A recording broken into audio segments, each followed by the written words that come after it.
Baik, Assalamualaikum warahmatullahi wabarakatuh.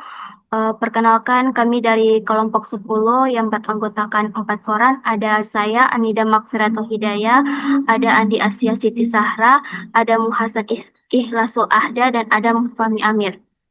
Pada video kali ini, kami akan mempresentasikan simulasi analisis varians yang dilakukan dengan menggunakan aplikasi Jamovie. Dalam tugas ini, kami menggunakan 3 jenis analisis varians, yaitu one-way ANOVA, two-way ANOVA, dan ANOVA rancangan ulang atau repeated measures ANOVA. Baik, sebelumnya saya akan menjelaskan apa itu one-way ANOVA. Jadi, one-way ANOVA adalah uji statistik yang digunakan untuk mengetahui apakah terdapat perbedaan rata-rata dari 3 kelompok atau lebih yang bersifat independen berdasarkan satu variabel independen. Yang kedua yaitu two-way ANOVA. Jadi, two-way ANOVA adalah uji statistik yang digunakan untuk mengetahui pengaruh 2 variabel independen terhadap satu variabel dependen secara bersamaan, sekaligus menguji apakah terdapat interaksi antara kedua variabel independen tersebut. Yang ketiga yaitu repeated measure ANOVA. Repeated measure ANOVA atau ANOVA rancangan ulang adalah uji statistik yang digunakan untuk mengetahui apakah terdapat perbedaan rata-rata pada kelompok yang sama yang diukur lebih dari satu kali dalam waktu atau kondisi yang berbeda. Baik, selanjutnya kita akan masuk ke identifikasi variabel. Yang pertama itu one-way ANOVA. Pada analisis one-way ANOVA, terdapat variabel independen yaitu metode belajar yang terdiri dari 3 kelompok yaitu ceramah, diskusi, praktikum. Variabel dependennya itu prestasi belajar. Penelitian ini ingin melihat apakah ada perbedaan skor prestasi belajar ditinjau dari metode belajar mahasiswa. Yang kedua yaitu two-way ANOVA. Variabel independen pertama yaitu metode belajar yang terdiri dari ceramah, diskusi, praktikum. Variabel independen kedua yaitu jenis kelamin laki-laki dan perempuan. Variabel dependennya itu prestasi belajar. Penelitian ini tidak hanya menguji pengaruh masing-masing variabel independen terhadap prestasi belajar, tetapi juga menguji apakah terdapat interaksi antara metode belajar dan jenis kelamin dalam memengaruhi prestasi belajar. Yang ketiga itu repeat measures ANOVA. Variabel independen yaitu waktu pengukuran yang terdiri dari sebelum ujian, saat ujian, setelah ujian. Variabel dependennya itu tingkat stres mahasiswa. Seluruh pengukuran dilakukan pada responden yang sama sebanyak 3 kali, sehingga dapat diketahui apakah terdapat perubahan tingkat stres pada setiap waktu pengukuran. Baik, selanjutnya saya persilakan kepada teman saya untuk mempresentasikan materi selanjutnya. Baik, saya akan mempresentasikan penyusunan hipotesis. Yang pertama ada hipotesis one-way ANOVA.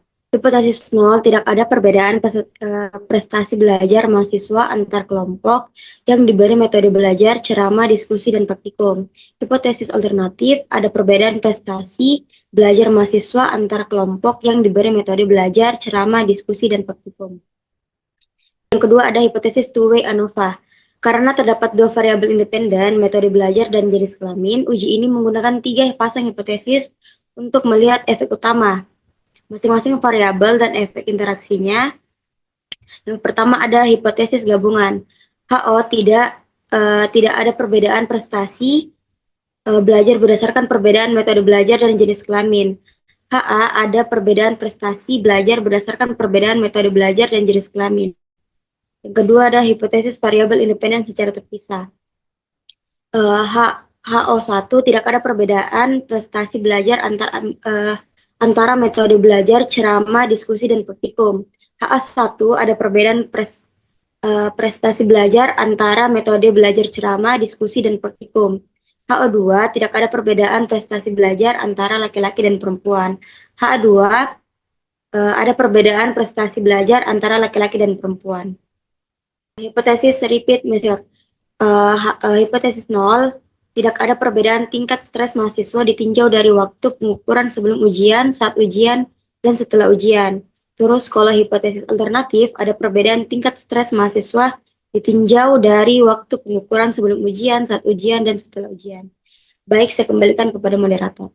Baik, terima kasih banyak atas pemaparan materinya. Selanjutnya, saya persilakan kepada pemateri selanjutnya untuk mempresentasikan materinya. Baik, terima kasih atas kesempatan yang telah diberikan. Jadi di sini saya akan mempraktekkan simulasi analisis variance atau ANOVA menggunakan aplikasi Jamovi. Nah, yang pertama adalah analisis ANOVA satu jalur atau one way ANOVA. Nah, jadi di sini sudah diberikan data simulasi terkait pengaruh metode belajar terhadap prestasi belajar mahasiswa. Nah, jadi di sini sudah ada datanya. Jadi di sini ada tiga kelompok mahasiswa, yaitu kelompok pertama adalah mahasiswa yang diberikan metode belajar ceramah, kemudian yang diberikan metode belajar diskusi, kemudian kelompok ketiga yang diberikan metode belajar praktikum. Nah, jadi masing-masing dari mahasiswa ini itu yang diberikan metode belajar yang berbeda itu diukur skor prestasinya. Nah, di sini dari analisis yang akan kita lakukan, kita itu ingin melihat apakah ada perbedaan skor prestasi belajarnya eh, antara mereka yang diberi metode belajar ceramah, diskusi, dan metode belajar praktikum.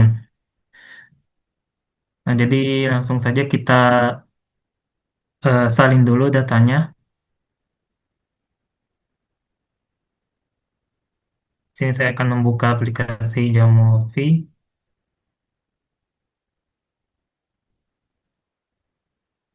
Setelah disalin, kita ubah dulu namanya.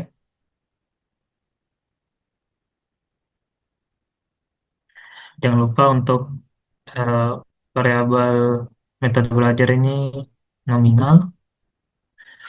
Kemudian yang satu itu kan tadi eh, ceramah. Kemudian yang kelompok dua tadi diskusi. Kemudian yang kelompok ketiga praktikum. Kemudian untuk variabel dependennya prestasi belajar. Kemudian untuk eh, tipe datanya interval. Nah, jadi kita akan eh, analisis menggunakan ANOVA satu jalur. Kita pilih di analisis ini menu ANOVA, kemudian one way ANOVA. Di sini kita masukkan dependen variabelnya, prestasi belajar, kemudian di grouping variabel itu kita masukkan variabel independennya, yaitu metode belajar. Nah, jangan lupa kita juga lakukan uji asumsi terlebih dahulu. Kita lihat di asumsi normalitasnya menggunakan Shapiro-Wilk, P-nya itu 0,119 atau dia di atas 0,05 yang menandakan bahwa data ini normal. Jadi asumsi normalitasnya sudah terpenuhi, kemudian kita lihat homogenitasnya.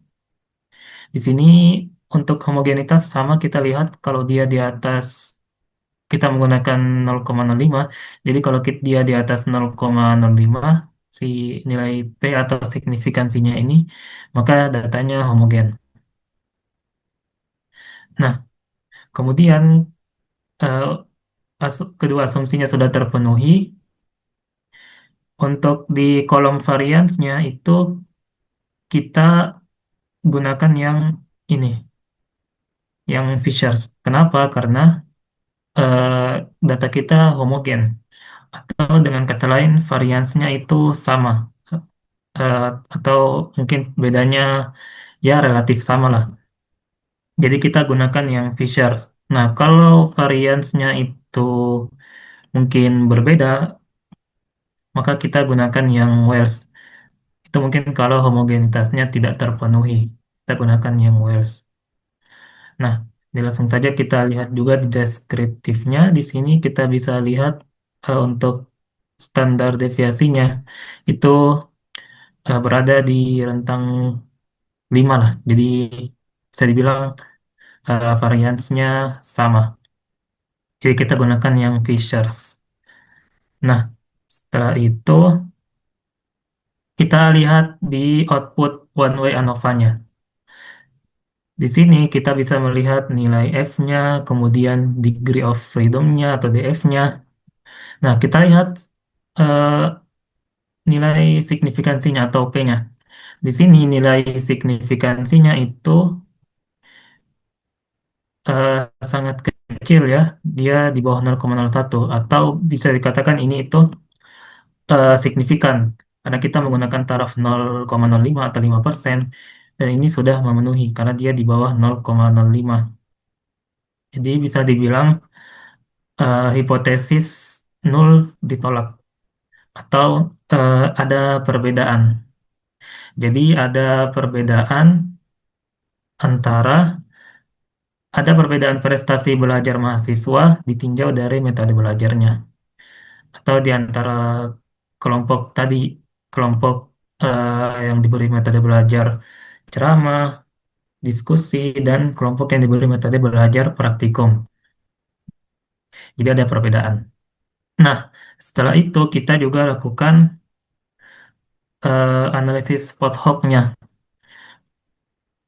Jadi kita scroll ke bawah, kemudian di post hoc test-nya itu kita centang yang 2K karena eh, variansnya tadi sama, jadi kita gunakan yang 2K equal variance. Nah, di sini kita bisa melihat lebih lanjut antara masing-masing kelompoknya. Kita lihat nih antara ceramah, metode belajar ceramah dan diskusi itu dia signifikan 0,001. Jadi ada perbedaannya. Kemudian untuk metode belajar ceramah dengan praktikum juga signifikan. Dia di bawah 0,05. Jadi ada perbedaan juga. Kemudian untuk metode belajar diskusi dengan praktikum juga ada perbedaan. Karena kita lihat value-nya itu di bawah 0,05, bahkan sangat kecil di bawah 0,01. Jadi bisa disimpulkan bahwa antara metode belajar apa antara kalau kita lihat di post hoc-nya antara yang metode belajar ceramah, diskusi, dan ceramah dengan praktikum, kemudian yang diskusi dengan praktikum itu masing-masing semuanya ada perbedaan atau karena taraf nilai signifikansinya di bawah 0,05. Jadi mungkin itu untuk one way ANOVA. Kemudian kita lanjut ke yang selanjutnya yaitu analisis repeated measures ANOVA atau ANOVA rancangan ulang. Nah, di sini juga ada data simulasi yang sudah diberikan perubahan tingkat stres mahasiswa pada waktu pengukuran. Nah, jadi di sini untuk repeated measures ANOVA sendiri itu bedanya dengan yang pertama tadi. Kalau di one way ANOVA itu antara kelompok satu, 2, 3 itu subjeknya berbeda. Jadi ada 3 kelompok subjek yang berbeda. Kemudian kalau di repeated measures ANOVA itu subjeknya sama, tapi yang dia dikenai 3 kali pengukuran. Jadi kalau di data simulasi ini dia diukur dulu sebelum ujian. Tingkat stresnya diukur sebelum ujian. Kemudian saat ujian diukur diukur juga. Kemudian setelah ujian diukur lagi tingkat stresnya. Jadi subjek yang sama diukur 3 kali. Nah, langsung saja kita di sini itu ingin melihat apakah pada waktu sebelum, saat, dan setelah ujian itu tingkat stres mahasiswa itu ada perbedaan atau tidak. Jadi kita salin dulu datanya.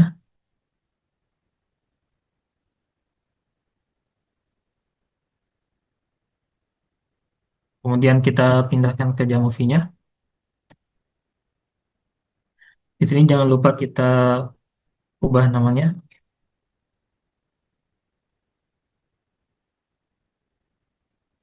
dan tipenya interval.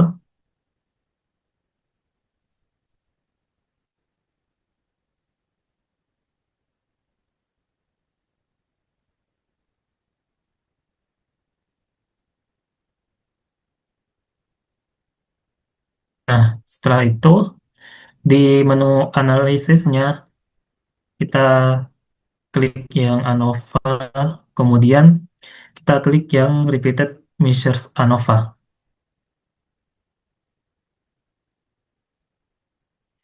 Nah, di sini itu kita disajikan menu yang seperti ini. Di bagian repeated measures faktornya, itu kita bisa ubah namanya. Kita ubah dulu saja ini. Eh, tingkat stres. Kemudian karena kita ini ada tiga pengukuran, 3 kali pengukuran, maka kita tambahkan level 3.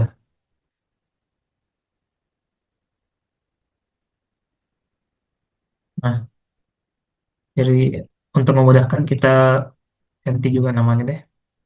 Ini sebelum, saat, sini setelah. Nah, di bawahnya yang repeated measure cells itu kita masukkan ketiga variabel kita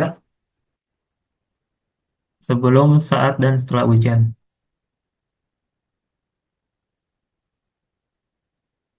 Nah, di sini kita juga bisa munculkan efek size-nya. Kita pilih yang partial saja. Jangan lupa juga asumsinya kita checklist Spracity test. Karena Spracity dan homogeneity itu eh, sama saja, jadi kita menggunakan yang Spracity saja.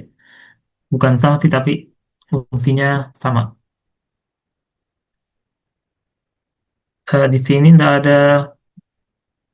tidak ada menu untuk normalitasnya. Jadi kalau mau kita cek asumsi normalitasnya, kita cek di deskriptif saja. Kita cek di manual.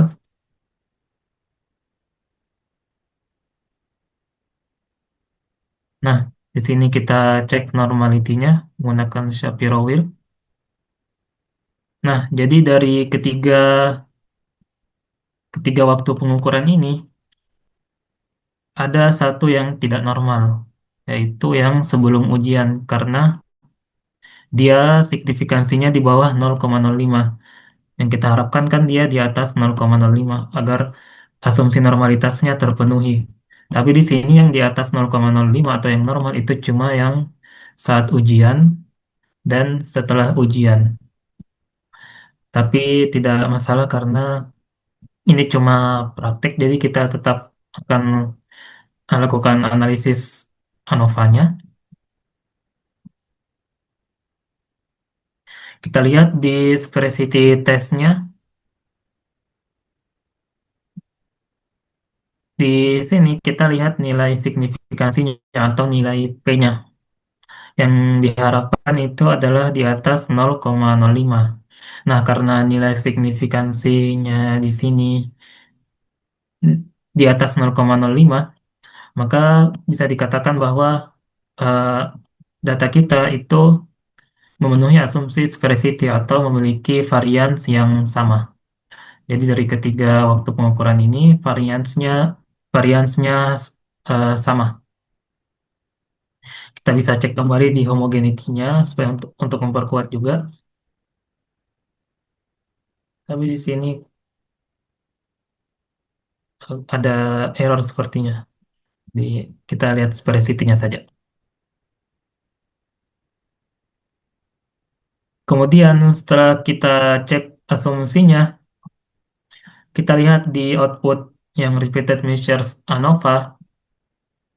Di sini sudah diperlihatkan juga ada nilai sum of squares-nya, kemudian nilai DF-nya, mean square, nilai F, kemudian nilai P, dan karena kita tadi centang efek size-nya, jadi ada juga efek size-nya ditampilkan. Nah, di sini kita lihat nilai P-nya atau nilai signifikansinya.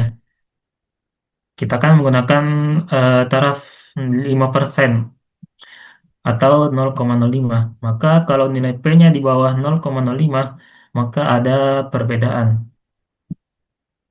Nah, karena di sini nilai signifikansinya sangat kecil, yaitu di bawah 0,01, maka eh, bisa dibilang bahwa ada perbedaan tingkat stres ditinjau dari waktu pengukuran. Maka hipotesis nol ditolak. Nah, setelah itu kita juga jangan lupa lakukan analisis post hoc-nya untuk melihat interaksi antar kelompoknya. Di sini kita masukkan tadi apa namanya, repeated measures factor yang sudah kita buat tadi ke post hoc test, kemudian kita centang yang 2K.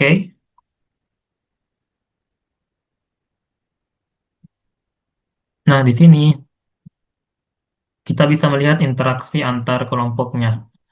Nah, antara kelompok apa antara pengukuran, sorry bukan kelompok ya, tapi interaksi antar pengukurannya. Jadi antara pengukuran yang sebelum dan saat ujian itu 2K-nya di bawah 0,05, bahkan sangat kecil di bawah 0,01, yang menandakan ada perbedaan. Nah, antara pengukuran sebelum dan setelah ujian itu dia di atas 0,05. Di sini kita dapat 0,194 yang menandakan bahwa tidak ada perbedaan tingkat stres antara waktu sebelum dan setelah ujian. Nah, kalau yang terakhir itu interaksi antara saat pengukuran saat ujian dan setelah ujian juga sangat kecil di bawah 0,01, di bawah standar 0,05 yang kita gunakan, maka ada perbedaan. Mungkin seperti itu untuk yang repeated measures ANOVA. Selanjutnya kita ke analisis ANOVA yang terakhir, yaitu two-way ANOVA atau ANOVA dua jalur. Nah, jadi untuk ANOVA dua jalur, perbedaannya dengan yang one-way ANOVA, kalau di ANOVA dua jalur, variabel independennya itu ada dua. Nah, kalau di sini data simulasi yang sudah diberikan itu pengaruh metode belajar dan jenis kelamin terhadap prestasi belajar. Jadi ada dua variabel independen, yaitu metode belajar dan jenis kelamin. Sedangkan yang one way ANOVA tadi itu cuma satu variabel independen saja. Nah, jadi ini untuk data simulasinya kita itu ingin melihat apakah ada perbedaan metode belajar berdasarkan jenis kelamin dan apakah ada perbedaan prestasi belajar berdasarkan metode belajar dan jenis kelamin. Jadi kita langsung saja kita salin dulu datanya.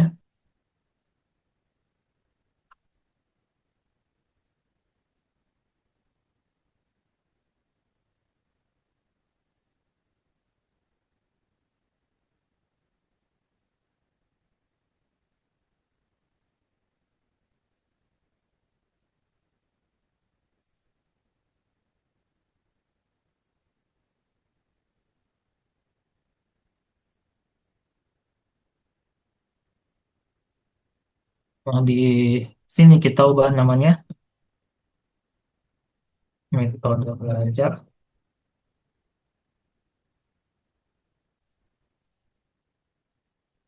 Untuk tipe datanya nominal, metode belajar dan jenis kelamin itu nominal. Kemudian ini variabel dependennya prestasi belajar. Untuk tipe datanya interval. Nah, di menu analisis itu kita klik yang ANOVA lagi, kemudian klik yang menu ANOVA yang ini. Kemudian di dependen variabelnya kita masukkan variabel dependennya.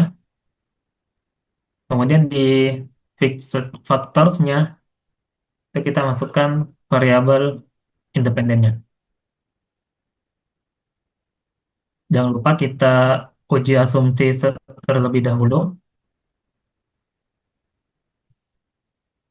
Kita lihat normality test-nya itu dia normal, di sini di atas 0,05. Kemudian untuk homogenitasnya juga homogen karena di atas 0,05. Jadi asumsinya sudah terpenuhi. Lanjut di bagian model fit, jangan lupa kita centang overall model testnya. Kemudian kita juga mau lihat efek size-nya, jadi kita centang juga yang partial n-nya. Nah, di sini kita lihat di output ANOVA-nya. Di overall kita lihat di nilai P-nya, nilai signifikansinya. Untuk overall modelnya itu dia signifikan. Sini angkanya sangat kecil, di bawah 0,01. Maka bisa dikatakan bahwa model model ini fit.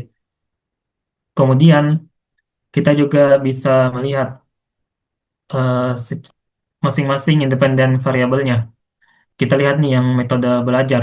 Kita lihat nilai P-nya itu di bawah 0,01 atau signifikan. Jadi ada perbedaan, bisa dibilang ada perbedaan prestasi belajar berdasarkan metode belajar.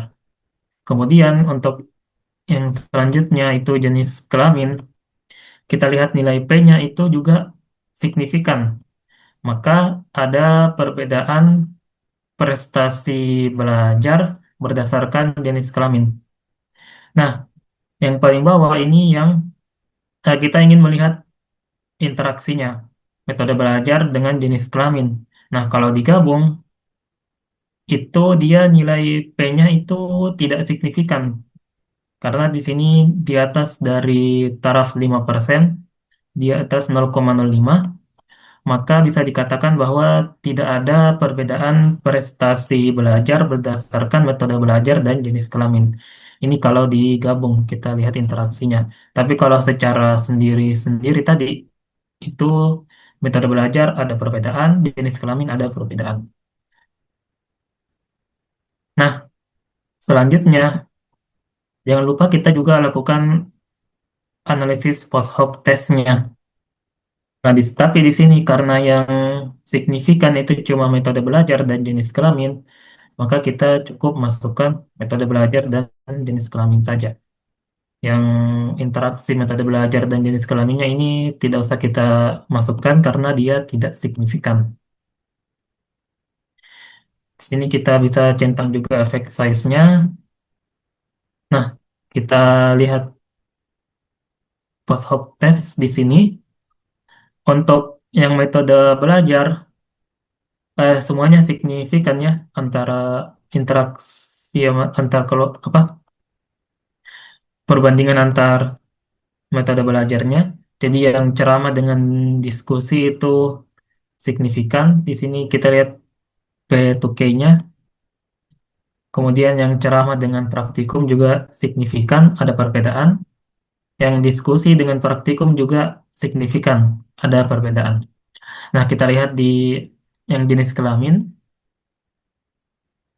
P2K-nya juga antara laki-laki dan perempuan itu signifikan. Jadi ada perbedaan prestasi belajar antara laki-laki dan perempuan. Nah, jadi mungkin itu saja yang bisa saya sampaikan. Kurang lebihnya mohon dimaafkan.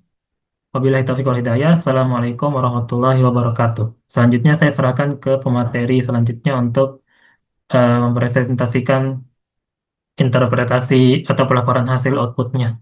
Terima kasih. Baik, di sini saya akan menjelaskan terkait interpretasi output di Onway ANOVA. Nah, pertama itu hasil penelitian menunjukkan bahwa terdapat perbedaan signifikan prestasi belajar berdasarkan perbedaan metode belajar yang diberikan pada mahasiswa. F2,27 sama dengan 41,9, P lebih kecil dari 0,05, hipotesis 0 ditolak. Analisis post-host menggunakan Tokay menemukan perbedaan yang signifikan antara metode ceramah, mean sama dengan 61,4, standar deviasi sama dengan 5,25, dengan metode diskusi mean sama dengan 70,6, standar deviasi sama dengan 5,02. Kemudian ditemukan pula perbedaan signifikan antara metode ceramah, mean sama dengan 61,4, dan standar deviasi sama dengan 5,25, dengan metode praktikum mean sama dengan 82,2, standar deviasi sama dengan 5,01, serta metode diskusi mean sama dengan 70,6, dan standar deviasi sama dengan 5,02, dengan metode praktikum mean sama dengan 82,2, dan standar deviasi 5,01. Selanjutnya, adapun di uji Tuotway ANOVA, hasil penelitian menunjukkan bahwa tidak ada perbedaan signifikan prestasi belajar mahasiswa berdasarkan jenis kelamin dan metode belajar.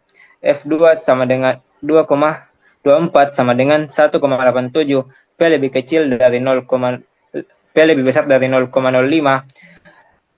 sama N sama dengan 0,016, hipotesis 0 diterima. Kemudian dari hasil analisis tersebut juga dapat diperoleh hasil bahwa terdapat perbedaan signifikan prestasi belajar mahasiswa berdasarkan jenis kelamin. F1,24 sama dengan 14,84, P lebih kecil dari 0,05, dan sama dengan 0,063. Terdapat pula perbedaan signifikan prestasi belajar mahasiswa berdasarkan metode belajar F2,24 dan 96,88, P lebih kecil dari 0,05, N sama dengan 0,82. Puluh analisis Post-Hodge menggunakan menemukan perbedaan yang signifikan antara laki-laki dan perempuan. Kemudian ditemukan pula perbedaan signifikan antara metode ceramah dengan diskusi, ceramah dengan praktikum, dan diskusi dengan praktikum. Baik, selanjutnya. Adapun di uji tes ANOVA, hasil analisis menunjukkan bahwa perbedaan signifikan tingkat stres mahasiswa ditinjau dari waktu pengukuran sebelumnya, saat, dan setelah ujian. F2,58 sama dengan 1,97, P lebih kecil dari 0,05, N sama dengan 0,872, hipotesis 0 ditolak. Analisis post-Hodge menggunakan Tokay menemukan perbedaan yang signifikan antara sebelum dengan saat ujian. Kemudian ditemukan pula perbedaan signifikan antara saat dan setelah ujian. Namun hasil post-Hodge tidak menemukan perbedaan signifikan tingkat stres mahasiswa antara sebelum dengan setelah ujian. Mungkin itu saja. Baik, terima kasih banyak atas pemaparan materinya. Selanjutnya kita masuk ke bagian kesimpulan. Berdasarkan hasil analisis varians menggunakan aplikasi Jamovie, dapat disimpulkan bahwa setiap jenis ANOVA memberikan hasil yang berbeda sesuai dengan tujuan analisisnya. Pada One Way ANOVA, terdapat perbedaan yang signifikan pada prestasi belajar mahasiswa berdasarkan metode belajar yang digunakan. Hasil uji lanjut menunjukkan bahwa ketiga metode pembelajaran yaitu ceramah, diskusi, dan praktikum memiliki perbedaan yang signifikan satu sama lain, sehingga metode belajar berpengaruh terhadap prestasi belajar mahasiswa. Pada Two-Way ANOVA, tidak ditemukan interaksi yang signifikan antara metode belajar dan jenis kelamin terhadap prestasi belajar. Namun, secara terpisah, metode belajar maupun jenis kelamin masing-masing memberikan pengaruh yang signifikan terhadap prestasi belajar mahasiswa. Yang sementara itu, pada repeated measure ANOVA, terdapat perbedaan tingkat stres mahasiswa pada waktu pengukuran yang berbeda, yaitu sebelum, saat, dan setelah ujian. Hasil uji lanjut menunjukkan adanya perbedaan antara sebelum dengan saat ujian serta saat dengan setelah ujian. Sedangkan antara sebelum dan setelah ujian tidak ditemukan perbedaan yang signifikan. Dengan demikian, analisis ini menunjukkan bahwa ANOVA merupakan metode yang efektif untuk menguji perbedaan rata-rata antara kelompok maupun antar waktu pengukuran sehingga dapat membantu peneliti dalam menarik kesimpulan berdasarkan data yang dianalisis. Baik, mungkin itu saja presentasi mengenai analisis varian dari kelompok kami. Apabila ada kesalahan mohon dimaafkan. Assalamualaikum warahmatullahi wabarakatuh.